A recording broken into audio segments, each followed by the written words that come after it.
가장 자랑스럽게 이야기하는 것이 우리 자녀들이 다 하나님 안에 있다는 것을 가장 자랑스럽게 생각하시더라고요. 저도 동의합니다.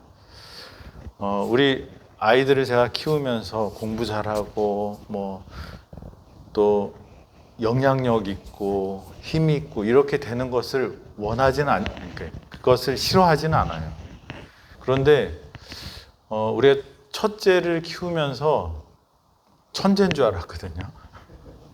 그래서 저보다는 또 특별히 우리 이 집사람이 아이에 대한 기대가 아주 많았어요. 근데 중학교 들어갈 때부터는 기도가 바뀌었어요. 어떤 기도를 해줄까요? 하나님 안에서 얘가 자랐으면 좋겠다. 다른 거 다 여전히 우리 아들이 똑똑한 부분도 있고 또 다른 사람보다 잘하는 부분이 있지만 그런 잘하는 것보다 더 중요한 게 뭘까요? 하나님 안에 있는 거예요. 그래서 여러 가지 힘들게 하고 또 그런 과정을 사춘기를 아주 극심하게 지냈던 아이가 우리 첫째 아이인데 감사하게도 지금은 이제 말이 돼요. 신앙 안에서 말이 되고 또 그런 신앙적인 질문을 하는 우리 아이가 되어서 참 감사합니다. 그래서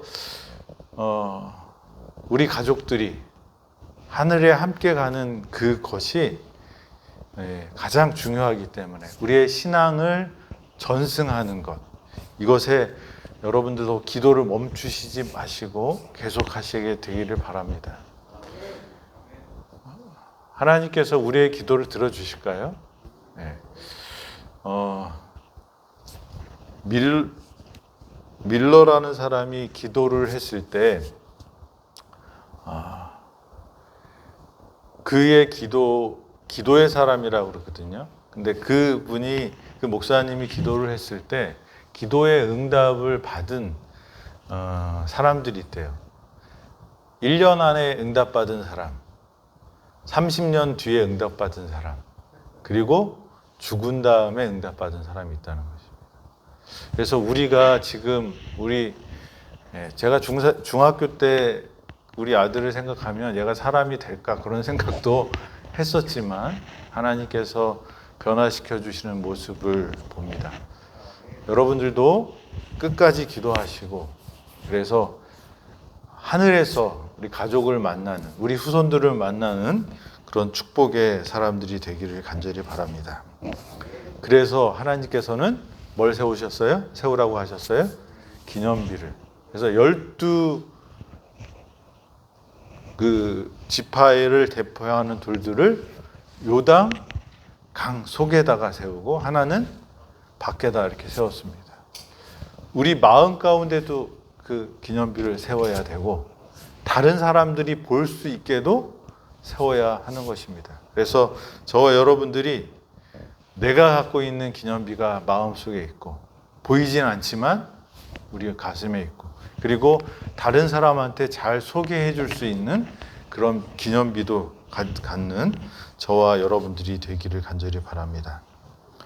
두 번째로는 왜 그 기념비를 이렇게 세우게 됐을까?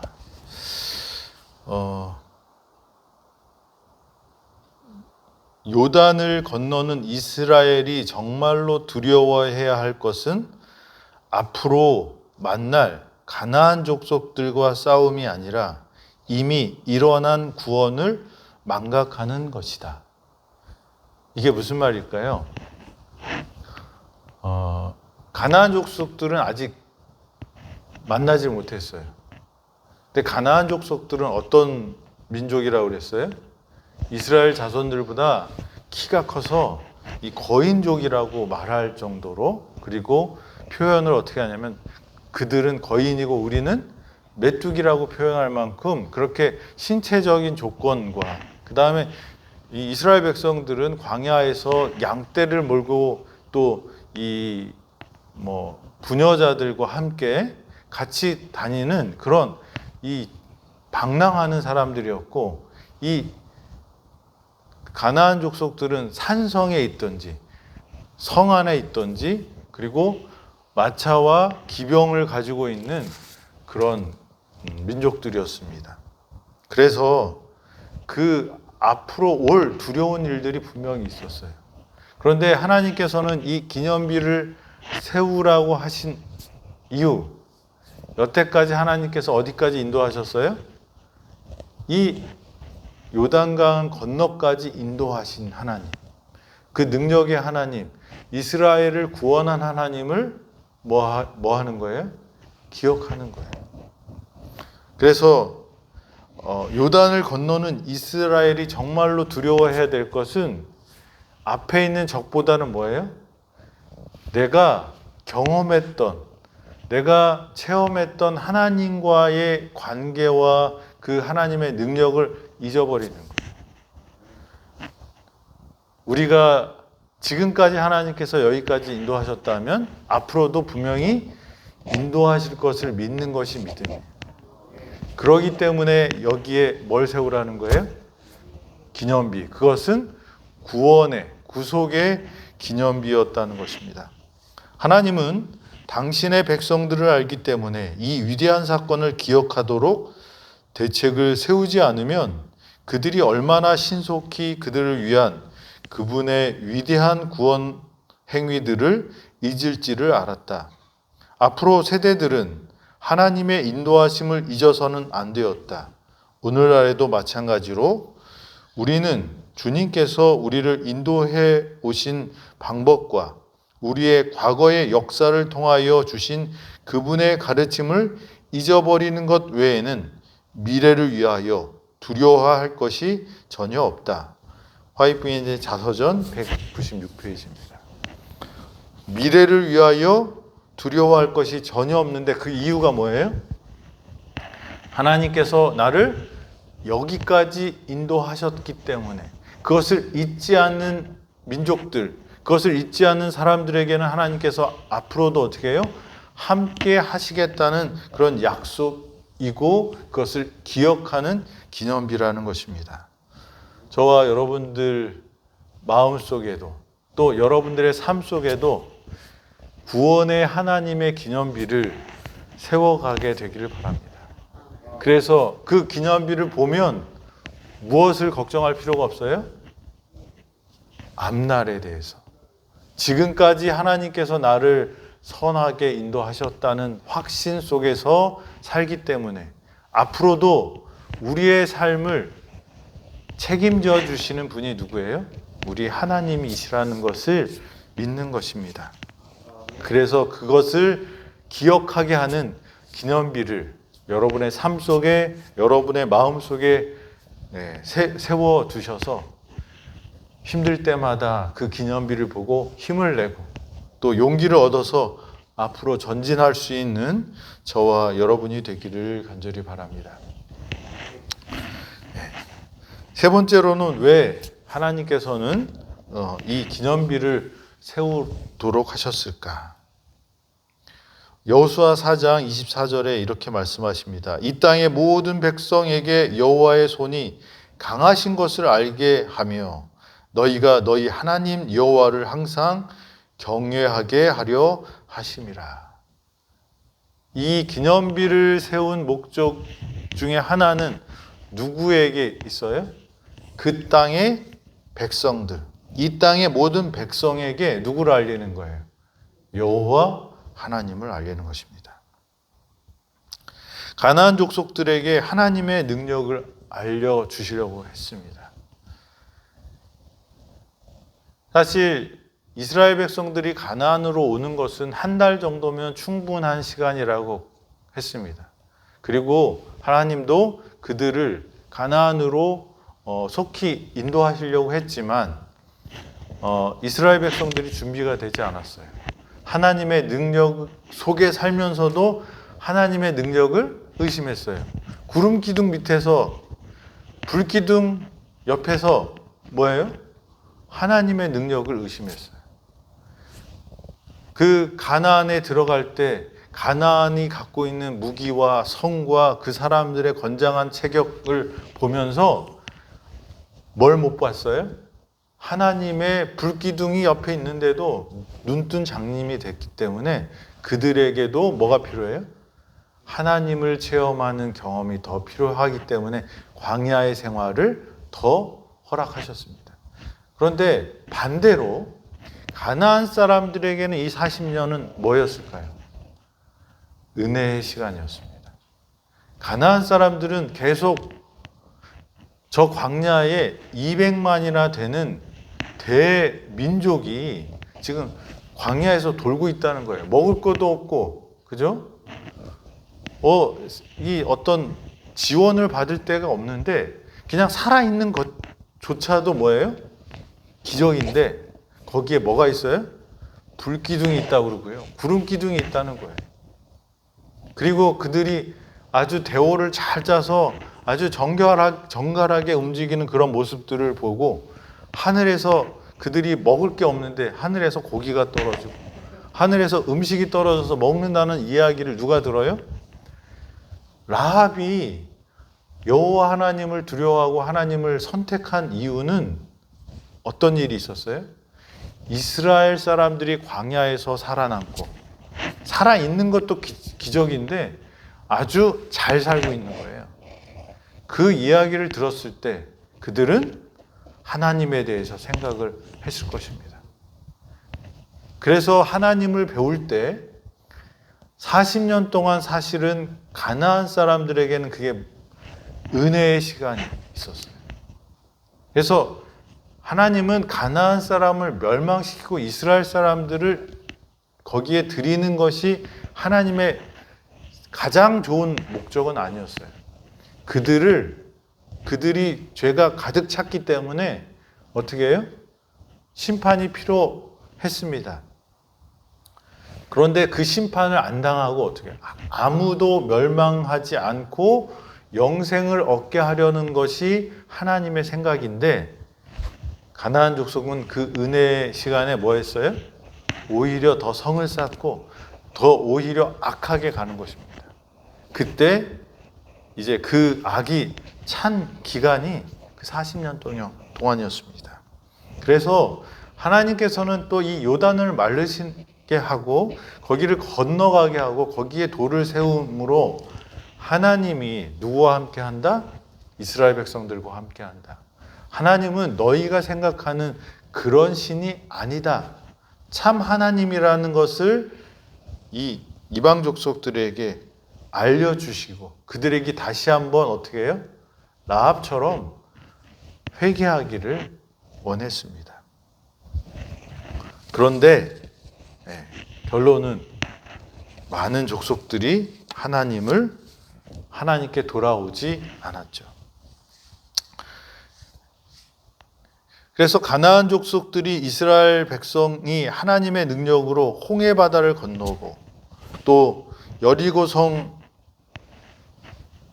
다다랐을 때 이 요단강을 건넜다는 이 사실을 알았으면 여리고가 만약에 회개했다면 어떻게 했을까요? 사절을 보내서 협상을 하든지 성문을 닫는 게 아니라 어떻게 해요? 열어서 우리가 너희 하나님을 같이 믿겠다고 열었어야 될 것입니다. 그런데 그들은 어떻게 해요? 문을 닫고 오히려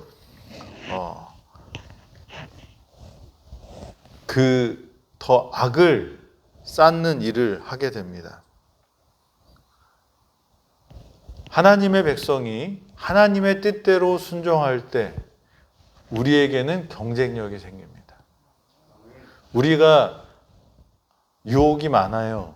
세상 방식으로 성공했다는 사람들이 수없이 나옵니다. 왜 사람들이 코인에 그렇게 열광했을까요? 코인 하면 돈 벌었다는 사람들이 나오니까 나도 할 수 있어 그런 거예요. 주식하다가 망하기도 하고 돈도 벌지만 주식을 하는 사람들의 대부분은 다 망합니다. 왜냐하면 운동장이 기울어졌어. 제가 볼 때는 아무리 봐도 기울어졌어요. 단 예로 저는 잘 모르지만 이 우리 아들이 주식을 하겠대요. 그래서 제가 몇 가지 원칙을 하면 해도 된다고 그렇게 했어요.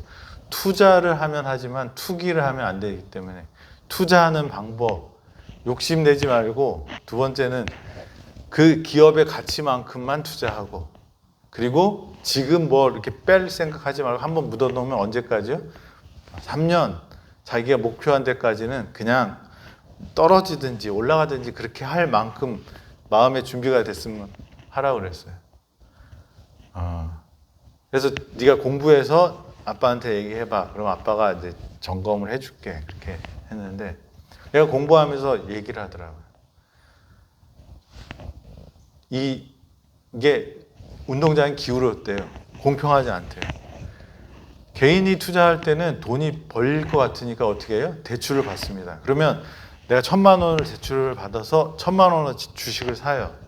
주식이 올라갈 때는 문제가 없어요. 근데 이 주식이라는 건 올라갔다 내려갔다 하잖아요. 근데 이게 주식이 떨어져요. 갖고 있는 주식의 가치가 한 700만 원 정도 되면요, 다시 올라갈 수 있어서 갖고 있고 싶지만 증권회사에서 그냥 팔아버린대요. 그러면 어떻게 돼요? 주식이 더 떨어졌다가 다 팔고 나서 이제 그 증권회사 다 싸게 그걸 사는 거예요. 그 다음에 어떻게 해요? 그 다음에 이제 다 그게 정리가 되면 그 다음에 증권회사 같은 큰 손들이 들어갑니다. 그럼 원래 가격대로 이렇게 올라가는 거예요. 그러니까 개인들이 빚내서 하는 사람들은 진짜 투기인 거예요. 자기 돈으로 만약에 했으면 떨어져, 그래 내가 볼 때는 이거는 3년 뒤에 분명히 3년 안에는 회복될 거야. 그러면 어떻게 해요? 버팅기면 돼요. 근데 버팅길 수가 없어요. 뭐 요새 유행하는 그 공매도 얘기 나오잖아요. 그 공매도라는 게 뭐냐면, 우리 아들 때문에 공부를 많이 했는데, 이 기업 가치가 100만 원짜리예요. 그런데 그 가치가 잘못 매겨진 거예요. 사람들이 잘못 알고. 그러면 이 사람들이 이거는 사실 50만 원밖에 안 돼. 그러면 지금 그것을 주식을 빌려오는 거예요. 근데 빌려올 때 언제 갚냐면, 자기가 생각했을 때 한 달 뒤에 50만 원 된다 그러면 내가 한 달 뒤에 갚을게. 그리고 주식을 빌려와요. 그러면 나중에 그 빌려온 것을 갚을 때는요, 50만 원에 사서 주는 거예요. 그러니까 그 공매도가 딱 뜨면 사람들이 어떻게 해요? 불안한 거예요. 그러니까 이거 떨어질 거야. 그리고 막 사람들이 팔면 주식 가격이 떨어져요. 그럼 쫙 떨어져서 한 달 뒤에 50만 원이 딱 되면 그 공매도를 했던 그 사람들은 어떻게 해요? 그 50만 원의 주식을 사서 주면 돼요. 그러면 자기가 한 달 사이에 얼마를 벌어요? 50만 원을 버는 거예요. 그러니까 이거를 할 수 있는 사람들 누구밖에 없냐면 이 큰 회사들밖에 못해요. 그러니까 이 개인들은 돈 많은 사람들이 공매도를 쳐서 이 주식을 떨어뜨리겠다고 마음 먹으면 그냥 하는 거예요. 근데 개인들은 어떻게 해요? 그냥 휩쓸려 가는 거예요. 그러니까 이런 기울어진 운동장에서 그 게임에서 이기겠다고 하는 거는 뭐 진짜 1,000명 중에 한두 명 나오는 건데, 사람들은 그 사람 뉴스만 듣고, 그리고 그 사람들이 또 그때 뭐 해요? 벌고 있어요. 근데 그 사람이 10년 뒤에 어떻게 될지 몰라요. 그래서 우리가 이런 일들이 일어났을 때 하나님께서 우리와 함께 하시고, 하나님께서 우리의 삶의 방식대로 살아갈 때 우리에게 축복을 주시는 거거든요. 그런데 우리가 세상의 유혹과 세상의 방식으로 하면 승리될 것 같지만, 하나님의 백성들의 경쟁력은 어디에 있어요? 하나님께 있다는 거예요.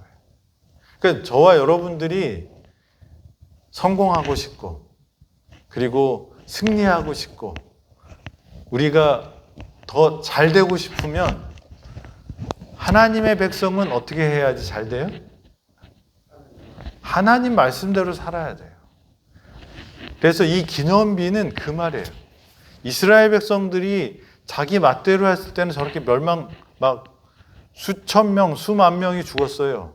그런데 하나님 뜻대로 말씀을 따라서 순종하니까 요단강이 벽이 생기고 땅이 말라갖고 어떻게 해요? 요단강을 물 한 방울 안 적시고 제사장들만 적었겠죠. 다른 사람들은 어떻게 해요?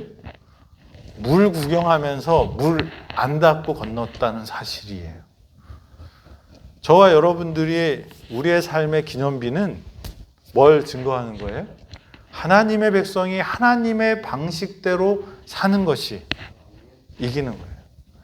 하나님의 사람들이 하나님의 방식대로 산다는 것은 말씀에 순종하는 거예요. 말씀에 순종하려면 말씀이 먼저 알아야 돼요. 그래서 이렇게 새벽에 일어나서 믿음은 들으면서 나기 때문에 듣는 것도 참 중요합니다. 근데 또 중요한 게 하나 있어요. 듣는 믿음 갖고는 누구 믿음이에요? 네, 들어서 나는 믿음은 거기까지예요. 하나님은 여러분들에게 직접 말씀하시기를 원하실까요? 네, 분명히 그러시기를 원합니다. 여러분들의 신앙이 한 단계 높아지고 하나님에 대해서 더 많이 알고 싶으면 어떻게 해야 될까요? 말씀을 스스로 읽고 거기에서 하나님의 음성을 들어야 돼요. 그것을 듣는 방법이 뭐가 있을까요? 성경을 읽는 법을 배워야 돼요. 그래서 필요한 게 있어요. 제자 훈련. 그래서 하나님이 나를 얼만큼 사랑하시고 우리가 하나님의 백성으로 어떻게 살아가는가, 그리고 하나님이 하나님의 백성들에게 어떤 말씀을 주시는가, 나에게 오늘. 그래서 그것들을 연습하고 훈련하는 게 제자 훈련입니다.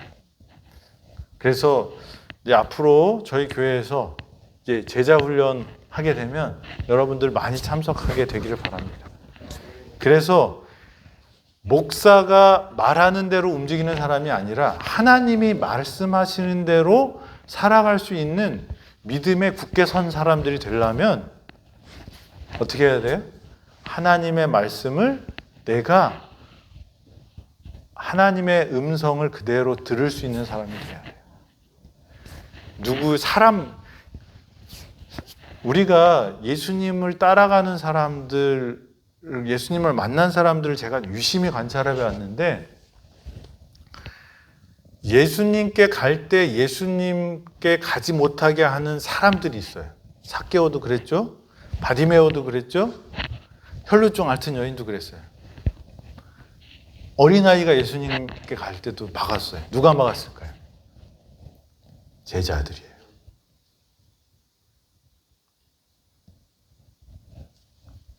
여러분들이 예수님께 갈 때 누구한테 상처받을까요? 목사한테 상처받아요. 아마 여기에도 상처받으신 분이 계실 것 같아요. 이 에덴병원에도. 네.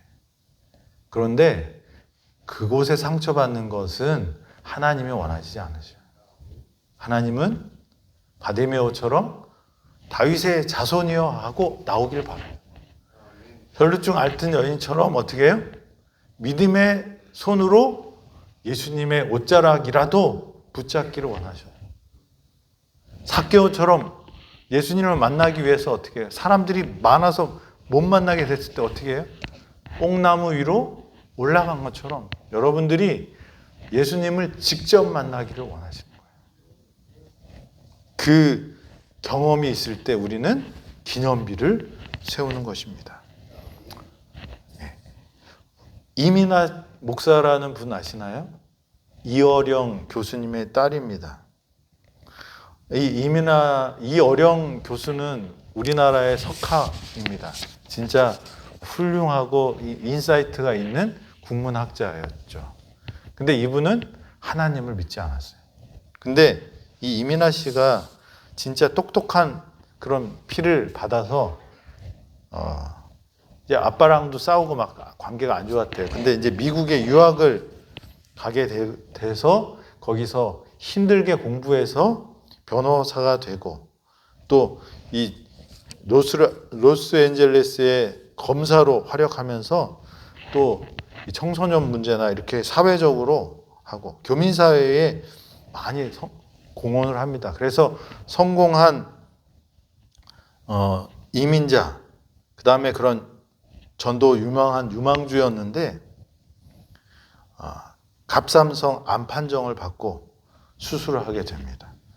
갑상선 암이 좀 회복률이 좋아서 걱정을 안 했지만 1996년과 99년에 다시 암이 재발했습니다.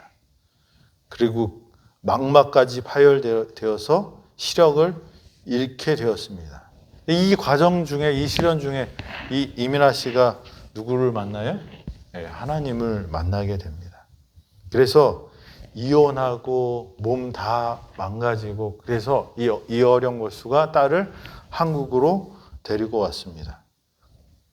돌아왔더니 망막이 회복이 되고 병이 치유된 것을 보고 이어령 교수가 이 딸을 위해서 기도하다가 하나님을 안 믿던 이 무신론자가 하나님을 알게 되었습니다. 그래서 지금 딸은 이민아 씨는 죽었지만 그가 아주 선한 영향력을 많이 미치고 주 안에서 잠들었죠. 그리고 그 아버지가 어떻게 됐어요? 지금 유튜브에도 하나님을 소개하는 일을 합니다. 이어령 교수가 이렇게 얘기했답니다. 딸의 고통 앞에서 아버지가 해준 것은 아무것도 없지만 딸이 오랫동안 믿어온 하나님은 기쁨을 주고 상처를 치유해 주셨다. 딸이 믿는 대상에 대해서 지성이 아닌 경배의 대상으로 다가가고 그런 믿음을 딸과 함께 공유하고 싶다. 그래서 하나님을 믿는 사람이 됐고, 이 자기 딸이 먼저 죽었지만 이 교수는 계속 하나님 안에서 이렇게 복음을 전하는 그런 경험을 하고 있습니다.